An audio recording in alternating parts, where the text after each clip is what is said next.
Instead of a third season of the Star Wars TV drama, Disney Plus is giving us its first official spin-off, picking up one of the plot threads introduced in last year's Mandalorian season finale.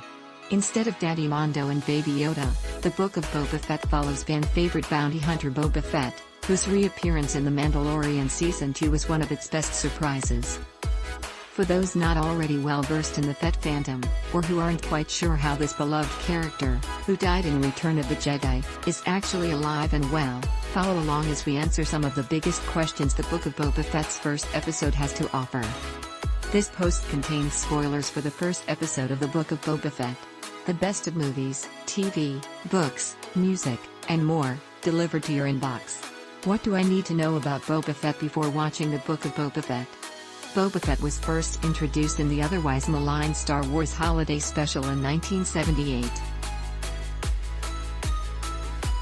But it's when he later appeared in Empire Strikes Back and Return of the Jedi that most Star Wars fans got to know him, despite never taking off his helmet, having minimal screen time, and dying an uncharacteristically silly death. The character, a bounty hunter tracking down Han Solo, captured fans.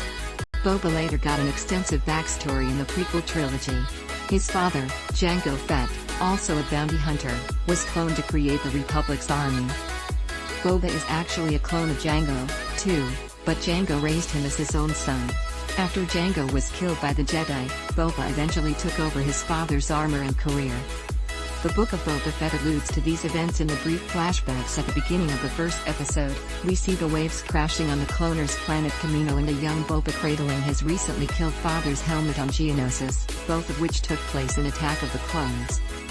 The longest flashback here is actually new footage that answers a question raised by Boba's reappearance in The Mandalorian. How did Boba survive falling into the pit of the Sarlacc, a monster that takes 1,000 years to digest its victims, in Return of the Jedi?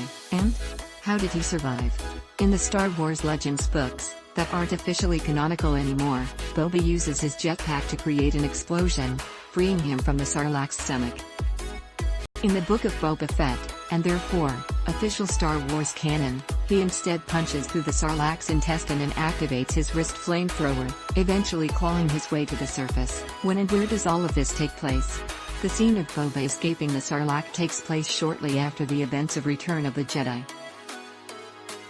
The present-day scenes, in which Boba is Tatooine's new crime lord, take place shortly after the Mandalorian Season 2 finale. So far, all of the action takes place on the desert planet.